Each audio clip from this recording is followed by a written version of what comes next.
Welcome back everyone. So this is another video in our series about migration to Australia, and with a particular focus on the convicts coming from Britain. So today we're going to look at the experience of convicts, particularly the First Fleet, and what it was like for them to travel over from Britain to live here in Australia.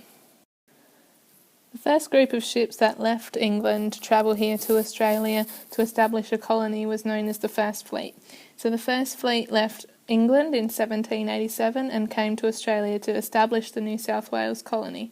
On board were many of London's pickpockets, petty thieves and small-time criminals, and they had tried to remove as many of these people from London as they could. It arrived here on the 26th of January, it's 1788, and it was led by Captain Arthur Phillip.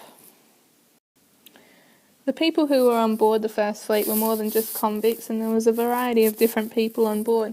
Some were really old, so one of the oldest known was Elizabeth Bedford, who was sentenced for stealing some cheese, and she was among the oldest at 70 years of age, and some were very young. There were 5 convicts under 15, and the youngest being John Hudson, who was 9 years old.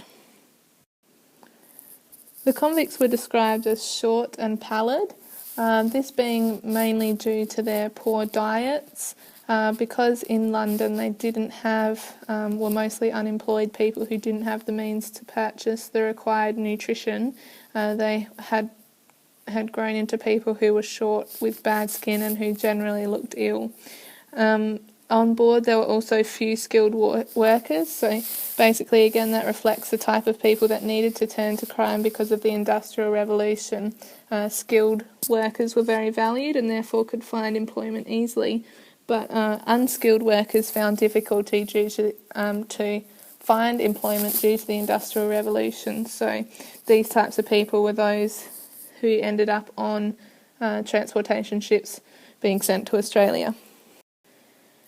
So between 1788 and 1868, more than 160,000 convicts arrived in Australia, and 75% of those were convicted of theft of some kind. So it was unusual, except for very serious crimes, to be transported for a first offence. But more than 80% of the convicts sent to Australia were male, and because of that there was a great imbalance in the male to female ratio, which of course caused problems with population increase and things like that. So to counter this imbalance, women were often sentenced for lesser crimes. So they could be sentenced on their first offence, or they would be sentenced for lesser crimes than men, so that they could have more women move to the colony to counteract the 80-20 ratio that was operating in the early years. These convicts were not expecting at any time to return to their homes and families, and before that many had been imprisoned on the hulks, so they hadn't seen their family for a long time.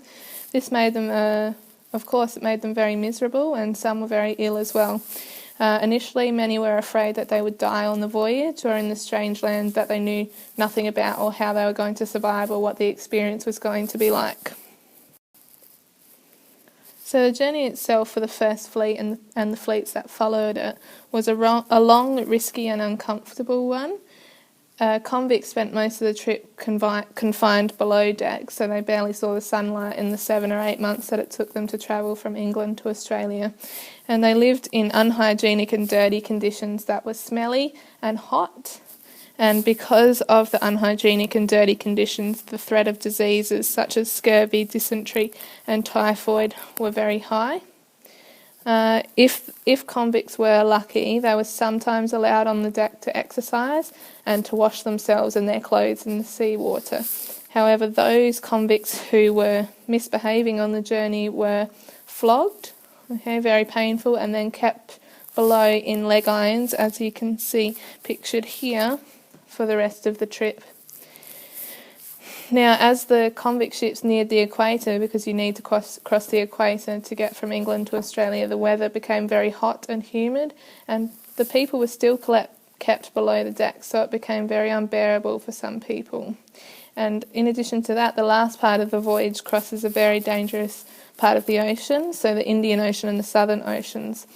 the ships took advantage of the winds known as the roaring 40s, and when the weather was bad, the waves were huge and the ships would sweep up and down the waves and then plunge down, and the convicts had no choice but to ride out the storm in the darkness below the deck. So you can understand that, of course, created injuries because people were being tossed around, and it would have been terrifying for the people who were on board.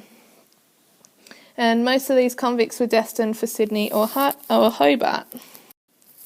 So if you put together what we've talked about in the last few videos, these people have found themselves in a very unfortunate situation. We know that they were probably not convicts by choice.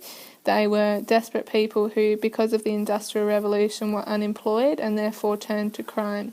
They then found themselves in horrible conditions, travelling to a country where they didn't know what it was going to be like, and so they were in a very unfortunate situation, which they probably didn't plan to end up in. It is probably unfair for them to end up in this situation because most of these people were just trying to survive and committing smaller crimes, just trying to get by and feed their families. The next video will focus on what it was like for those people who voluntarily moved to Australia, so what the journey was like on the ships for people who were under the assisted passage scheme or had chosen to move to Australia. So we will have a look at what the journey was like for them.